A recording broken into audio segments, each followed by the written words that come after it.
Hang on. So as you may remember, we engaged the community last year through a series of panel discussions with experts to learn more about what becoming a historic district would mean for Washington Square West. Those panels took place from April to June of 2021. So we want to know right now. So right now we're going to try to do the poll. Can you do that, Leanne? We're going to try to do this poll. So we want to know from everyone who's on right now, who in this group went through any of those sessions. So it's up on the screen right now. So you guys should be able to click on yes or no if you had attended any of the sessions from last year. Nah, everybody do it now.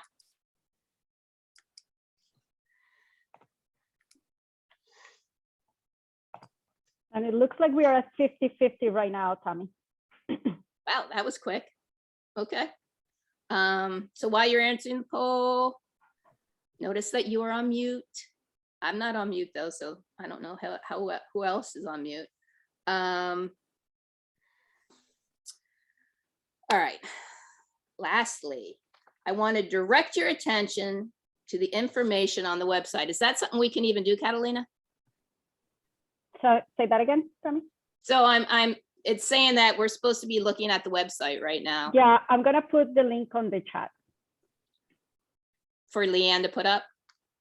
For everybody to look at the preservation page on our website.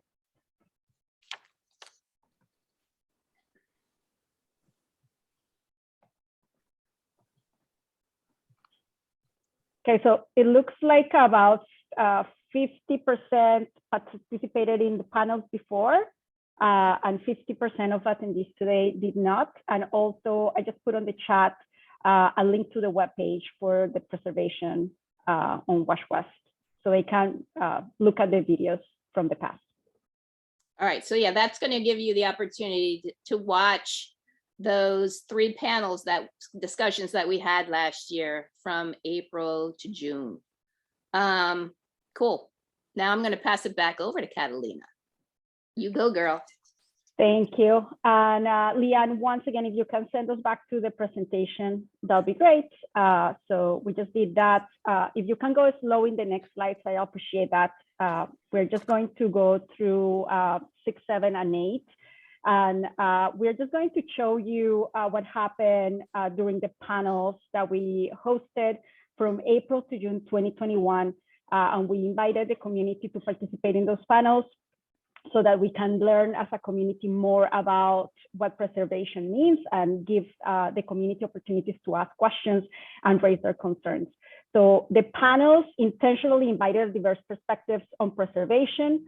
As you can see here in April 6th, for example, we invited contractors to discuss the cost and processes for updating, upgrading and renovating historically designed homes. We also invite developers to talk about the role in preserving the feel of the community. If you send us to the next one, we invited activists to discuss housing prices, racial equity issues related to preservation of buildings, and related to the voices of those who have been here before. And the last presentation invited elected officials like Mark Esquila, who offered their support to the community and described their commitment to ensuring preservation. We also invited the Philadelphia Historical Commission to discuss the processes for getting building permits under a historic district and getting the historic designation approved, so that we could understand better what the process will entail and what was all involved. Also, expert preservationists discussed the value and the need to preserve. And through the months, we learned how development in general works. So although development is important and needed in Wash West, some contributing structures, and by contributing here, we mean structures that add to the character and tell the story of Wash West, have been torn down. So here we have, for example, the parking garage at 1316 South 11th Street, the Minton House, the next slide, which you remember in December 2020, all the episodes that took place at this location and how the community in general was not feeling heard. And the Augustine House, that's the last slide that you have there, where at 1105 Walnut, who was a property purchased by the Augustine family, and the episode has been also recorded in the Guild of Caterers by Dubois. So as we can see, all this has fueled the community's interest to ensure preservation by making Washington Square West a historic district. If you take me to the next slide, I'll complete my presentation here. Many of us have lived in Washington Square West for many decades, and others recently moved into the neighborhood. But we all have chosen to live here because of the characteristics and the qualities of the neighborhood, its historic charm, small streets, and diversity. Becoming a historic district will not mean that development won't happen, but it will impact the design of what is built. And most importantly, it will mean that contributing structures like the ones that we showed you earlier will be protected and preserved rather than demolished. I'm going to finish with some of the things that we learned and highlights from what we learned through the panels from April to June last year. We learned that over 50% of Washington Square West is already designated historic. We learned that most cities and towns in Pennsylvania already regulate private property for historic preservation reasons, and that actually the Pennsylvania Constitution declares that the people have the right, yes, to clean water, yes, to pure air, but also to preserve their history. We also learned that already designated homes don't have nothing happens to them, so to speak, by Washington Square West becoming a historic district. If you have a historically designated home, nothing changes to you. And you are not required to restore your home except in cases of extreme neglect.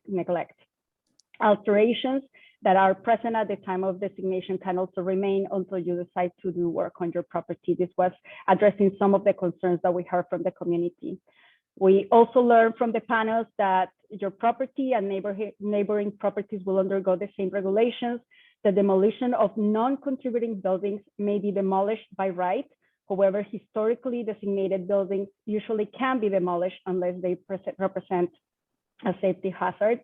And we also learned that preservation ordinance passed by City Council and signed by the mayor protects the public's right to see and appreciate historic buildings.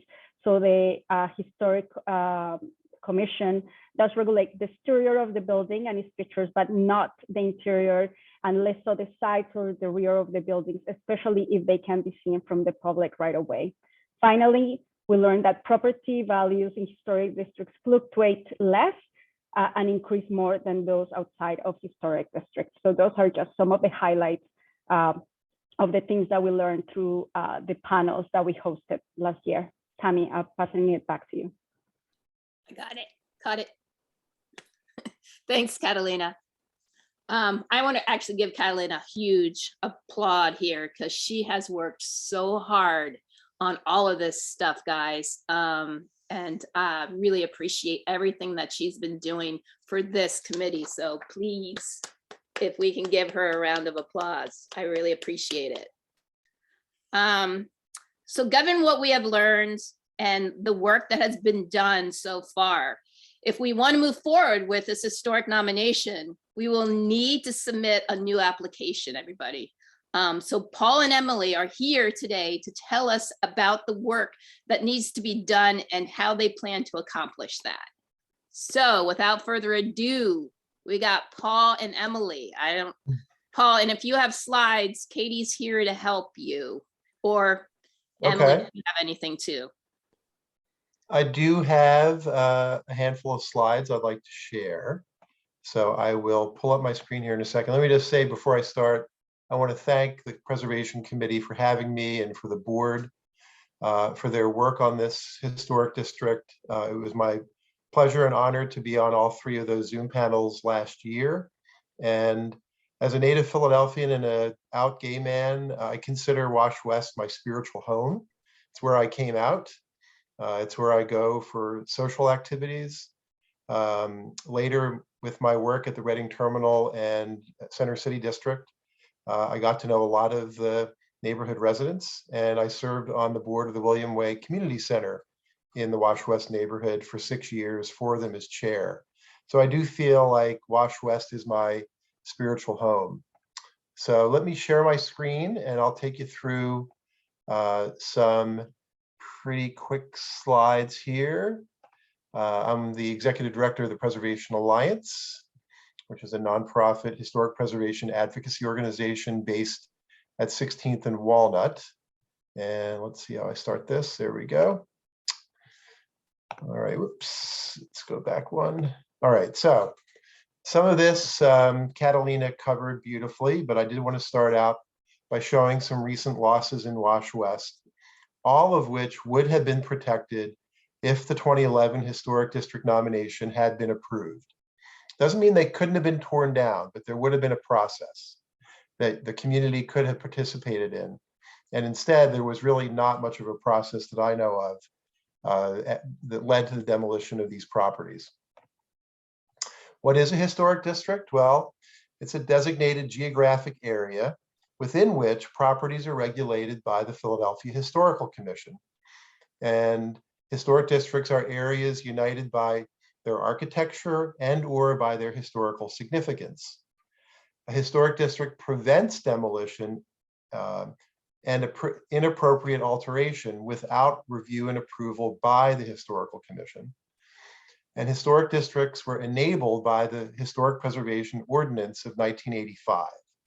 Today in Philadelphia, we have 32 historic districts, plus 6 more that are under consideration.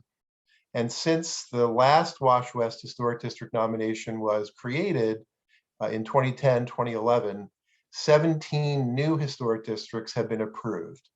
So a bunch of areas have leapfrogged Wash West in gaining historic district status. I also want to point out in my slides, all the buildings I'm showing here are buildings that are within the boundaries of the proposed Wash West Historic District, but that are not currently protected, and so therefore could be demolished and replaced. So this is 12th and Walnut, you all recognize it, the former Episcopal Church House, now the offices of the Beasley Law Firm. It's not to say that anybody's planning to tear this down, it's just that it could be demolished basically as of right for new construction or even for something else. Other historic districts in Philadelphia, just a partial list. I wanted to list some of the larger residential historic districts. Rittenhouse Fittler to your west, Society Hill to your east, Old City, Spring Garden, Girard Estate in South Philadelphia, the French Village section of West Mount Airy, Overbrook Farms, and the beautiful Tudor architecture of the East Falls neighborhood. And here we see on the right, none of the buildings you see here are protected currently. 0 are on the historic register. So all of them are theoretically vulnerable. A few historic districts under consideration: Victoria and Roxborough, Powelton Village, which is in development, and Spruce Hill, which is in development.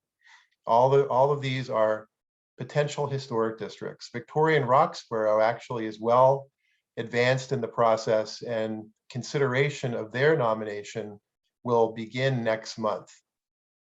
And on your left, a couple of properties on 13th Street, right next to St. Luke and the Epiphany, which are not protected.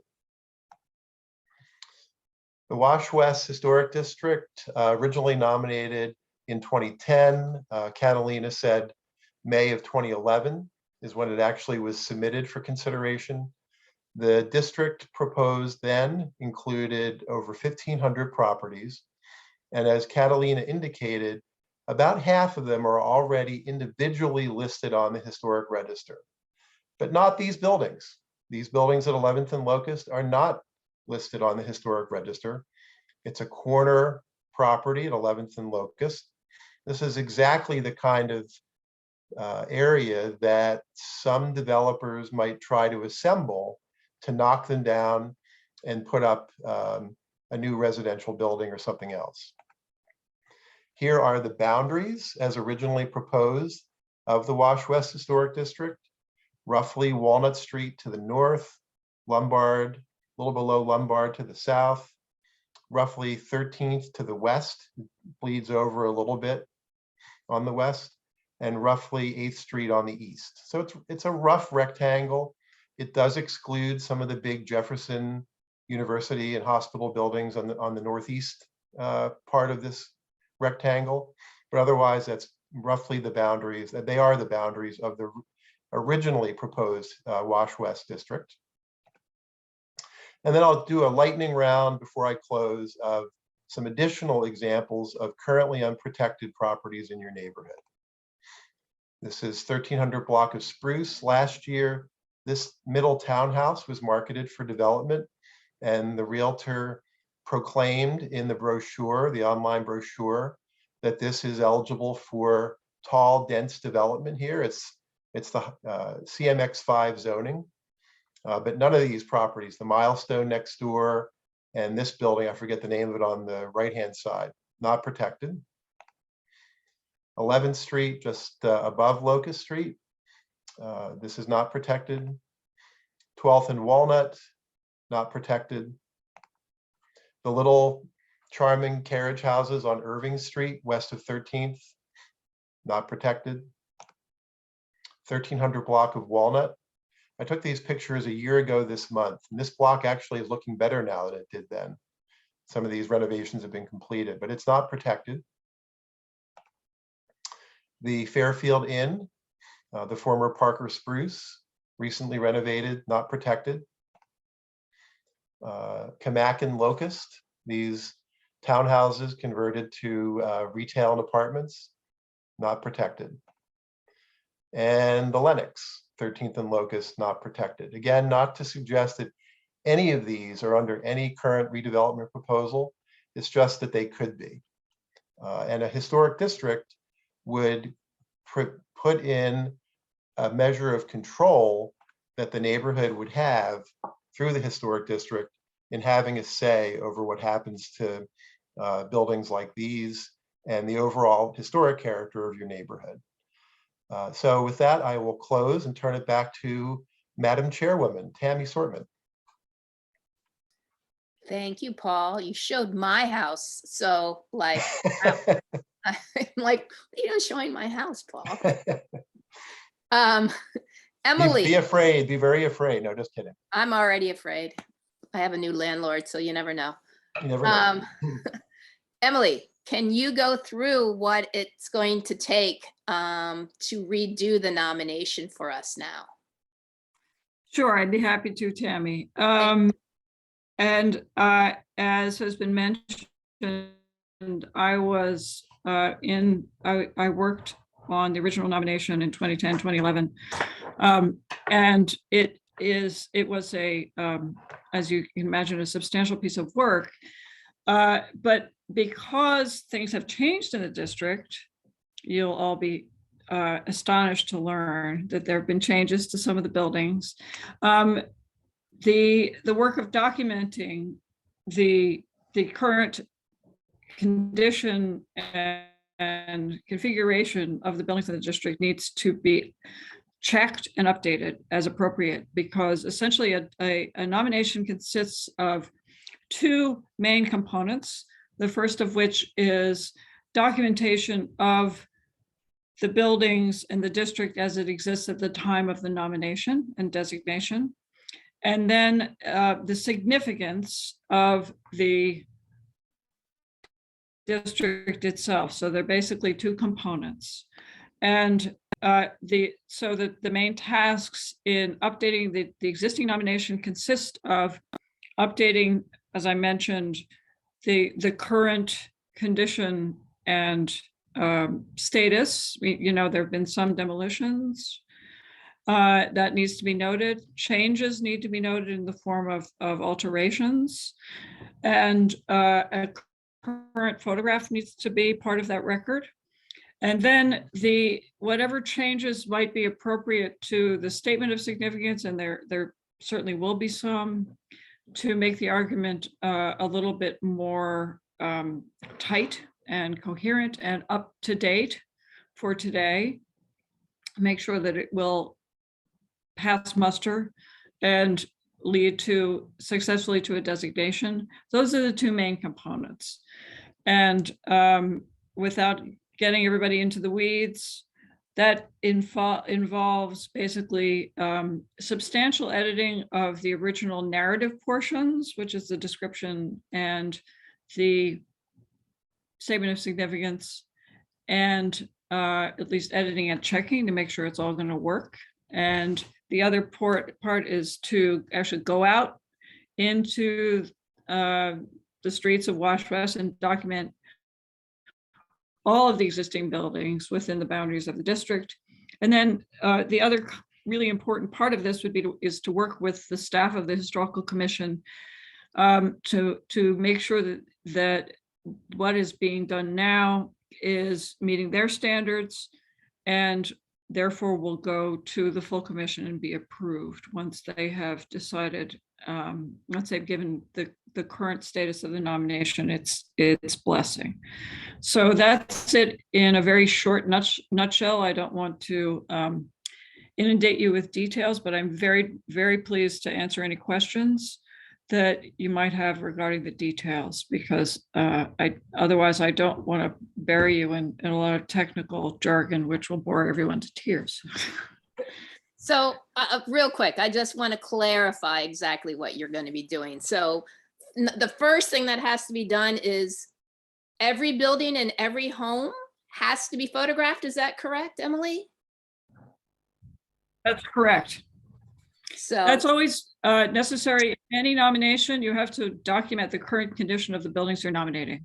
So if it's one building, you take pictures of the one building. If it's 3 buildings, you take pictures of the 3 buildings. If it's 1,700 buildings, you take pictures of 1,700 buildings. And so it's because the point is that you're providing a base documentation of the current condition and configuration and presence of historic materials of the buildings that are being nominated. Does that answer your question, Tammy? yes, but also I guess the second part of that question would be, what about the buildings that are already historic deemed, so we don't touch those? Is that correct, or it doesn't matter? They don't need as much documentation, but if you're out there taking pictures in the field, it's always a very good idea to provide that information to the Historical Commission, unless there's some really pressing reason that shouldn't happen.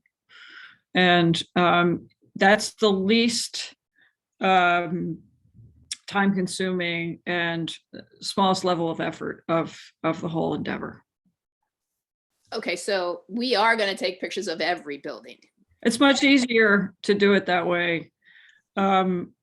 If you're going down the street, you just shoot everyone and you submit those photographs and any update. You also need, because the commission really needs to have as much up-to-date information as possible. Okay, fantastic. But And that doesn't represent an enormous addition of level of effort. It Okay. might sound like it does, but it's not. It's one of the least time-consuming tasks. And then the second half of that whole process then is the write-up of everything. Exactly. Okay, And they're really, as I mentioned, the documentation of the individual buildings includes a basic description which captures materials and particularly captures any changes that might have occurred between today and the original nomination in 2010, 2011. So it's really an update. It's checking, have the windows been replaced? Has the front door been replaced? Are there other alterations that have happened that we need to document? essentially, If I could just jump in quickly, Emily, could you talk briefly about conversations we've had about the new statement of significance being more intentional about the LGBT and African American histories of the neighborhood? It's an opportunity, in other words. yeah, I mean, I think it's the opportunity in revisiting the original narrative sections would be to make them, to strengthen them, because going back, looking at them, the information is there, and including about the important place that the district played in the history of Blacks in Philadelphia and Black life in Philadelphia, as well as LGBTQ people in Philadelphia. So that some components of that are there already, but they need to be strengthened. And I think we can use what we already did. We're not going to waste anything that's already been done. And there isn't a huge amount of additional research that needs to be done. But I think it's in the interest of getting this project completed as best it can be, to make sure that the arguments are as strong as they can be and as direct as they can be. And I think that there's definitely room to make that happen in the existing draft, which has a lot of the components, but it really needs to be punched up a little bit in some ways, I think would be the best way I would describe it. And I think it really behooves us at this point to take this opportunity to do that. So Tammy, That's my recommendation. Tammy, there are some questions in the chat. I don't know when you want to get to them. We can go right now. That's fine. Catalina, do you see the questions? Yes, I see the questions. Do you want to? So maybe let's start by one of the last ones in the chat, and I'll go up. But Emily, if you can tell us a little bit more about the timeline for the project.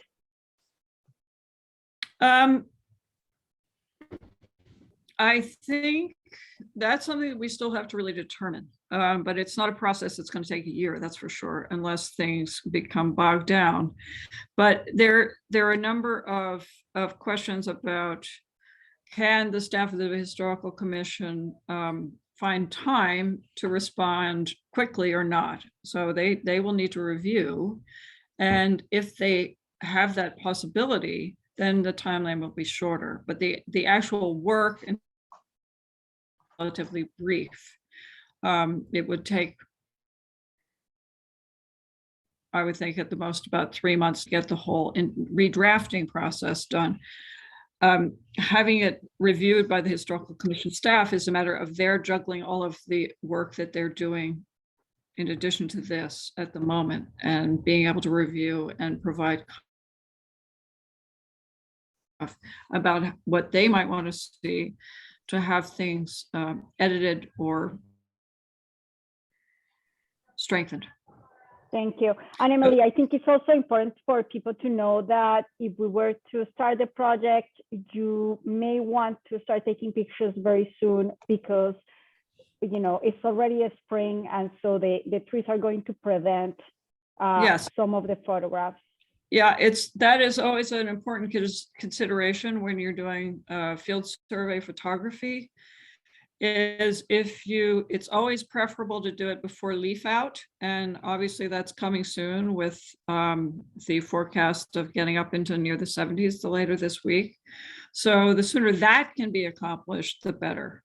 And that is something that actually is partially underway by an intern for the Preservation Alliance. But yeah, that part of the project is time sensitive, because it just becomes more difficult to get views of the fronts of buildings that are blocked by a tree, basically. Thank you. There is also a question about, can you clarify or poll what is contributing and what is a non-contributing building? Emily, I'll let you take that one. You mean in general terms? Yes, yes. Yes, in general terms, a contributing building is a building that relates to the themes of the district, and there's several of them. But it has to do with the character of the architecture and the historical significance of the people and patterns of events who have occupied the district. We've already talked about a couple of them. We talked about the absolutely signal importance of portions of the district to the history of African-American presence in Philadelphia, about LGBTQ lives in Philadelphia going back. This is one of our standing jokes that this actually happened before the 1980s. Amazingly enough, there were actually gay people in Philadelphia, and so that is something that is crucially important to think about and to recognize and to take into consideration in the whole process of identifying what is contributing and is non-contributing, what properties are important in LGBTQ history, in Black history in Philadelphia, and what properties have architectural significance in addition or separate from that. So it's really, or are they important in the history of small manufacturing? Because in fact, the history of small scale manufacturing was very important in the district. So there are a number of themes, but the core answer is, does the property relate to any of the core themes that are identified? And are they, to some sort of common sense extent, do they reflect that history? If it's something that's been so altered that it doesn't look anything like the building that related to the important woman who lived there, the building that was designed by the important architect, then you have to think very carefully and hard about whether it's something that merits designation. Sometimes it does, sometimes it doesn't. It really depends on the details. So real quick, Emily, in regards to, and I'm going to speak to LGBTQ for instance, Yeah.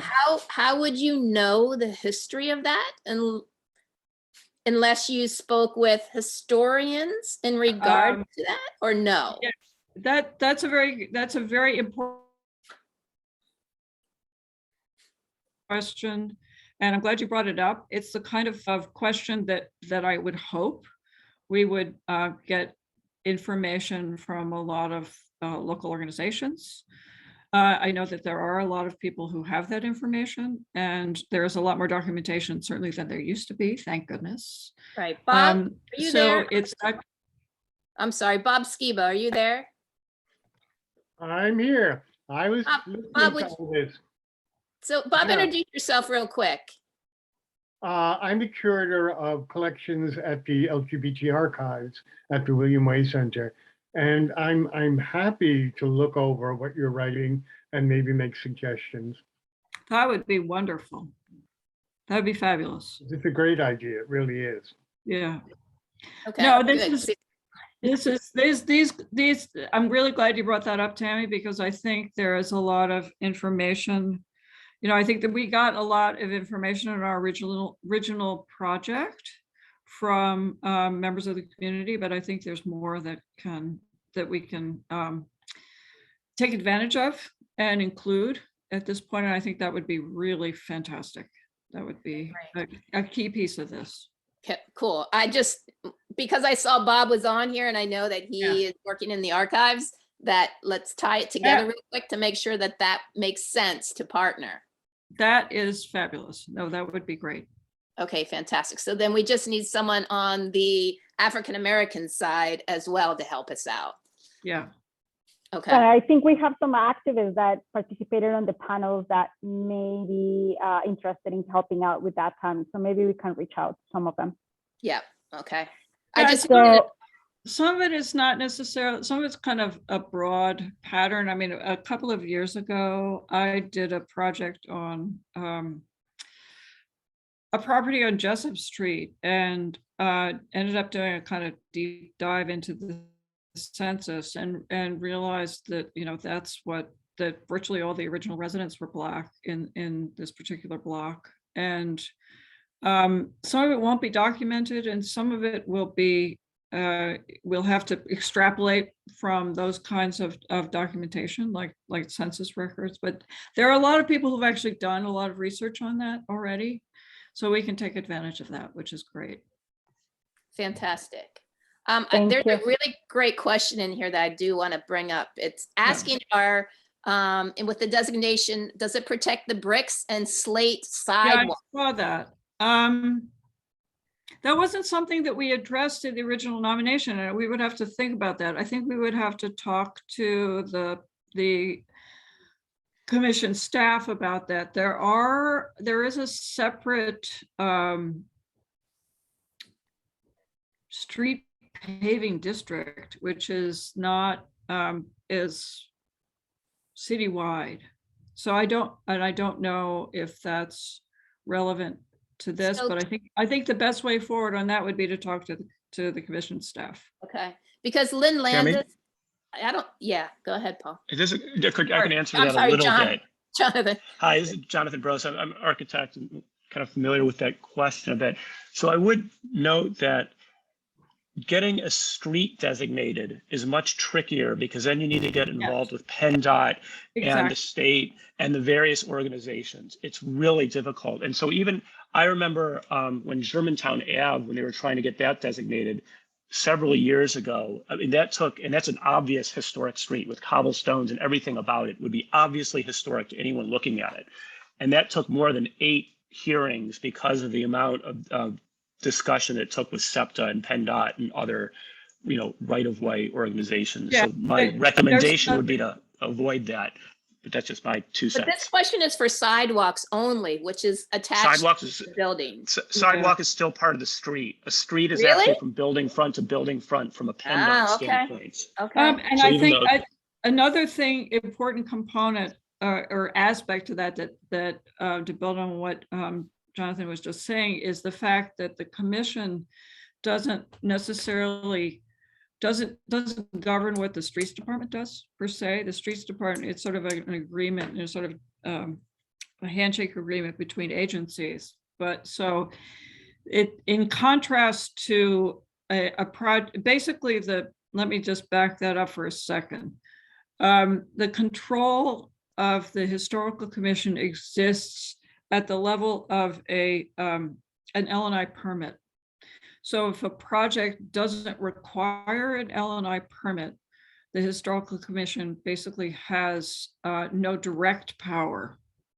So recently, the commission designated the beautiful East Falls Bridge over the Schuylkill, which everyone's familiar with. But because it's essentially taken care of within a different department of the city, and no building permits would be required for any work that L&I would issue. The commission basically acts as an advisor, but it's a kind of, as I said, it's kind of a handshake agreement that the agencies recognize each other's expertise and they work together in an ideal situation. But with that is one of the complications with historic street paving and things like that. Can I go back to a question that Patrick Cooey asked earlier about Victorian Roxborough? And he asked, he says, I believe Victorian Roxborough, which is going through the same process, has recently passed a demolition moratorium. In light of the recent losses in Wash West due to rampant development, what is your take on Wash West requesting a moratorium for your neighborhood? And I guess my answer to that is yes. The Central Roxborough Civic Association worked with the Office of Councilmember Curtis Jones to enact a 1-year demolition moratorium, during which time the community could put together and submit a nomination for a historic district in that neighborhood. in cooperation with the Historical Commission staff, and that's what happened. There is a demolition moratorium in place in Central Roxborough as we speak. Whether or not to do that in Wash West is really between the Civic and Councilmember Squilla. I do think Councilmember Squilla would be receptive to such a request, but only if he felt that the community, if that's what the community really wanted. So it really is up to you to bring that up with the councilman as the nomination is being considered and produced. Thank you, Paul. And yes, I think this group at some point met with councilmen to discuss that possibility, and it's a possibility on the table. I think, again, to your point, we are meeting with the community and we have engaged the community in several instances just to make sure that the decisions that are made have their approval. So, but yeah, that has been part of the conversation. I think we answered all the questions. There are also, Emily, there's some interesting information here as to where to go for some records. So if you're looking at the chat and can take note of that, that'll be great. I think we answered all the questions. I'm looking at Tammy and maybe Leanne to help me make sure that everything was answered. If I have Catalina? Yep. Go ahead. I saw there's a couple of questions regarding Jefferson, and has Jefferson been advised? I don't believe they have, but I have a good contact with the campus architect for there, so I have no problem reaching out to him to advise that we're considering this to get kind of an official point of view. Yeah, Marissa and I actually are also, and that's great. I think, Jonathan, you should pursue that. Marissa and I are actually meeting also with a representative from Jefferson as well. At some point, she's trying to get that meeting set up, but it's not with who you're talking about. It's a different part of Okay. Jefferson. So I think we can tag team on that with Jefferson. Okay. Thank you. Does anyone else have any other questions for our special guests tonight? I hate saying it. I love saying special guests because it's like we're back in school. I do feel special. Well, you are, Emily. Everyone needs to feel special every now and again. Absolutely. Yeah. So while people think about other questions, I just want to mention that we have some really strong groups in the community working with the smallest streets. And even so, yeah, I don't know, maybe it's not part of this nomination because we probably really want to make it happen soon, but I would recommend that we don't forget about it. And Paul, you have your hand raised. Please go ahead. Yes, thank you. I wanted to make a point that we always try to make in these meetings, that historic designation only regulates the exterior of properties. So anybody on this call who may not be familiar with how districts work or historic nominations or designations work, it does not regulate interiors. Nobody's going to be telling you what kind of countertop to put in your kitchen. Nobody's going to tell you what kind of wallpaper to put in your den. You know, that's all up to you. The only portion of the building that's regulated is the exterior, unless the interior is specifically nominated. And that's pretty rare in Philadelphia, like Wanamaker's, Macy's interior is designated. And Yeah, actually, go ahead. Paul, can I interject that it's Yeah. only for public interiors, so private homes, Right. private buildings will not be designated. Excellent additional point. Yes. It has to be a public interior, so it has to be, as Paul mentioned, like the interior of Wanamaker's. It has to be accessible to the public. So private homes will interiors are off the table. Fantastic. Okay. So if there's no, you have a question, Dave? Yes, I just wanted to ask a question with regard to demolition. In the process of the submission, if the submission is accepted by the city, does that in any way prohibit demolition occurring? When does that start? In other words, in the process of nominating a district, or does So I'll take that. And thank you, David. Nice to see you. Yeah. That I was process. saying, nice to see you, David, myself. David, I worked with David on the original nomination. Sorry for Yeah. interjecting. And I'm sorry, I didn't hear the whole question because my connection was going in and out. I can answer it and you'll know what the question was, Emily. The protection of a nominated property begins when the letter goes out from the Historical Commission to the property owner saying that your property has been nominated. So the protections of historic designation attach to a property from that point until the commission decides whether or not to accept the nomination. If accepted, then those protections extend in perpetuity.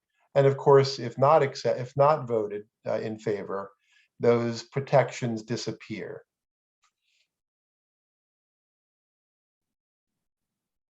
Does that help you, David? So where in the process does the letter go out from the Historic Commission? Well, do you want me to answer that or do we? Sure, go ahead. Yeah, go ahead. It goes out when the staff has deemed a nomination complete and correct. And at that point, they send notice to the property owners.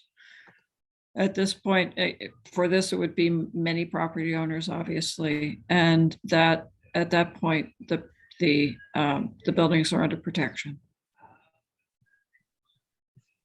So it's when they've said that they've convinced themselves it's complete, not when they started, because as you point out, with the staffing situation there, you're never quite sure when that's going to happen. Well, I think the goal would be to work with the staff to find out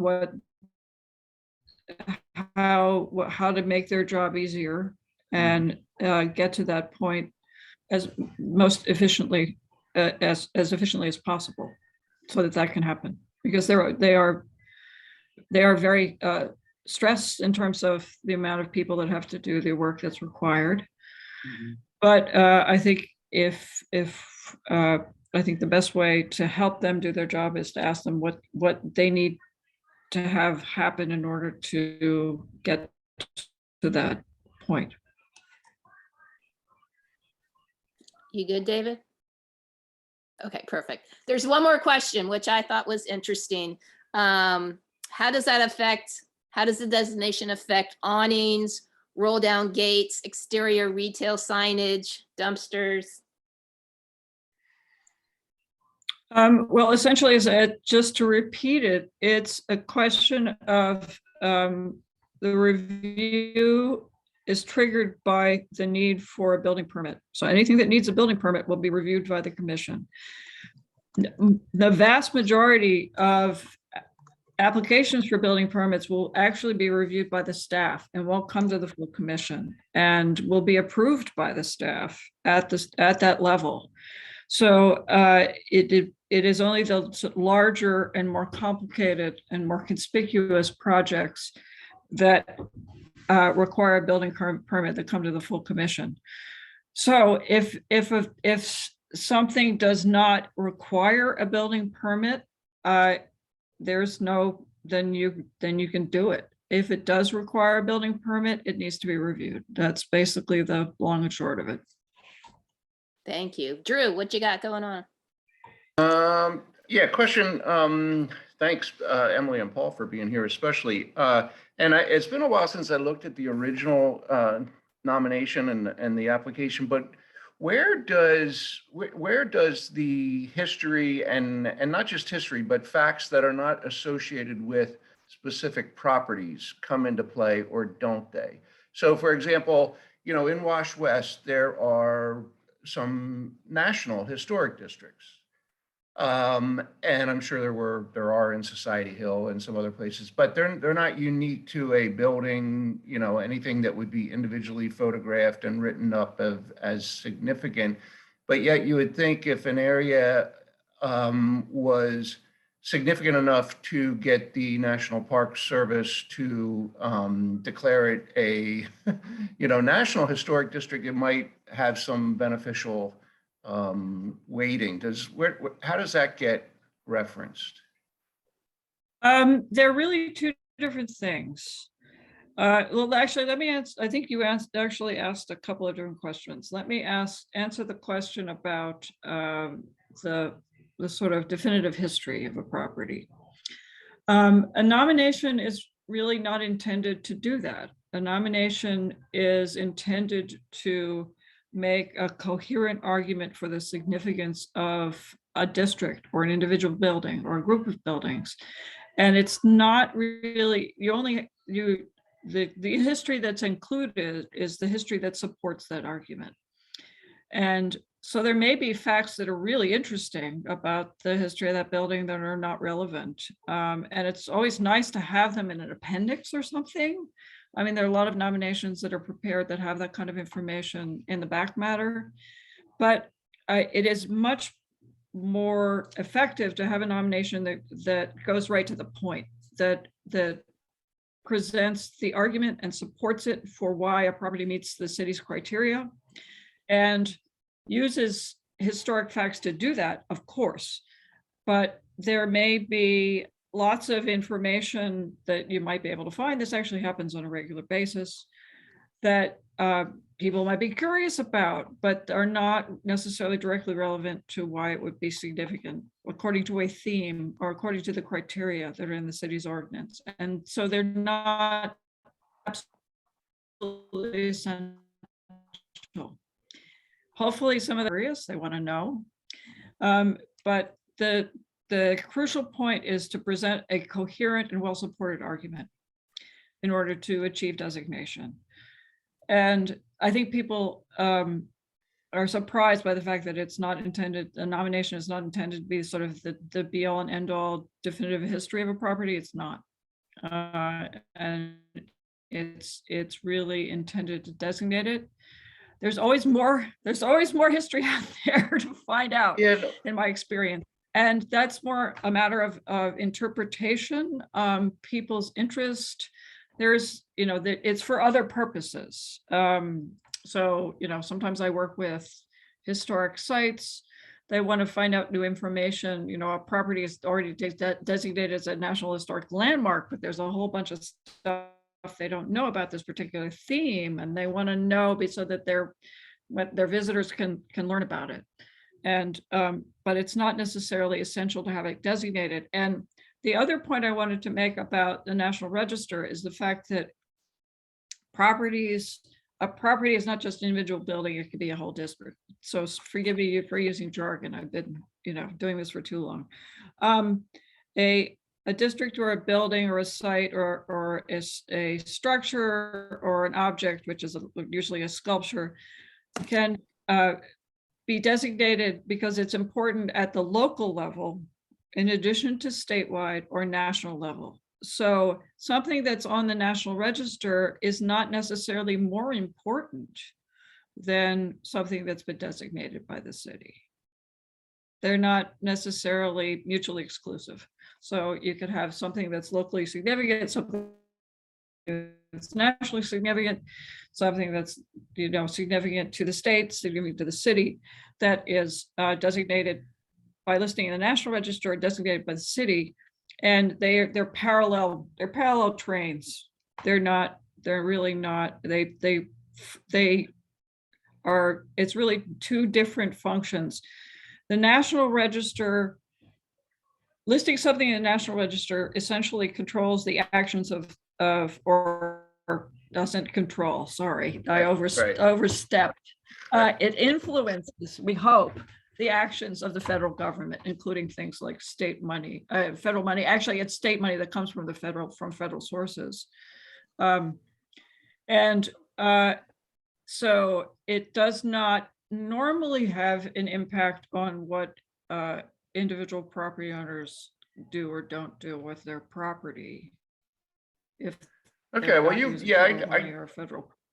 Thanks, Sorry. Emily. I get that. I mean, Okay. both points you're making. I mean, my real question, I think you answered it. It is the nomination of the district, not which is not constrained by the nomination of 1,300 buildings or whatever it is. Right. You know what I mean? So, I mean, there are things about the community, even the groups we were talking about, LGBTQ and Black history. Like, if there were things that happened in Wash West that didn't happen in a specific building, like that's still part of the district. Yeah, Um, sure. I mean, but it had to have happened somewhere. Right. Well, yeah, I guess. Yes, it happened in the street a lot, Drew, I understand, but there were locations as well. Yeah, it's people, these things happen somewhere. Jonathan, I Right. know you're gonna push me over time. What do you got? Just a quick thing on that. So once a nomination, assuming the district gets nominated, the important thing is to get as many buildings on the registry that are contributing. And the tricky thing, to kind of Drew's point, things that are architecturally significant are easy. Clinton Street's easy. You can look at those buildings and say, got it. The tough thing in our community, and this is where, Bob being a lot, being a curator of informationally important, is a buildings that aren't architecturally significant, but are culturally significant. And those Emily's can't capture with a photograph, or Paul or whomever's working on it. So that is the trickier part to catalog. And that's the part, Tammy, that I think we'll kind of have to work within our community to really get those buildings Totally listed. agree Because if with those you. aren't listed, they could be in danger even with a district. Yeah. Correct. I Absolutely. completely agree. I mean, I think one of the problems is that exactly what you just said, Jonathan, that people say, oh my God, that's so gorgeous. It's so big.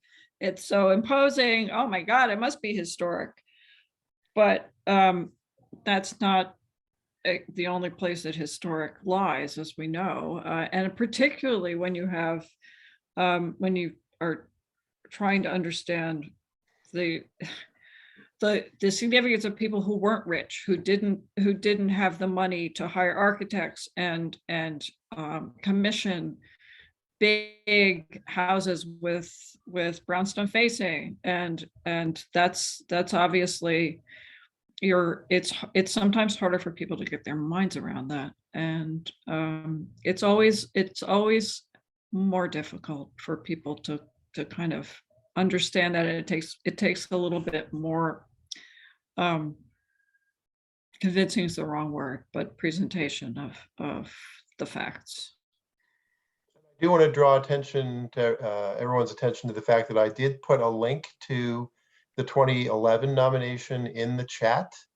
It lives Good. on our website. So open it, save it. You can look at it. You can read the former statement of significance and look at the inventory. And that document that you will have in front of you is exactly the document that we seek to update in this process in the ways that Emily has been describing. So that's the baseline, and as Emily said, we're not reinventing the wheel. We're not starting from scratch. A lot of the information is still current and can be used. It just needs to be updated and expanded and enriched.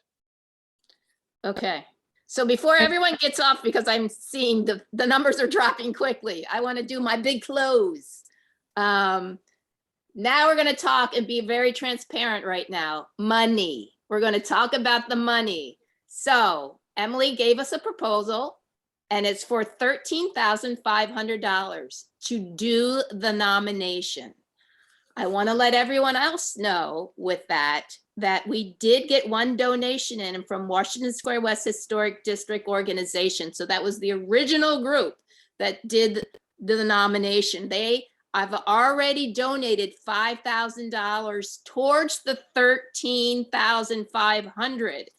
So now we need to raise the $8,500, people. So $8,500 is what we have to raise as a neighborhood to get this paperwork done and into the historic district. So the historic commission, I'm sorry. So with that being said, we are going to do a huge push for fundraising right now. Not right now, tonight. Well, if you want to, everyone can give me money right now. That'd be great.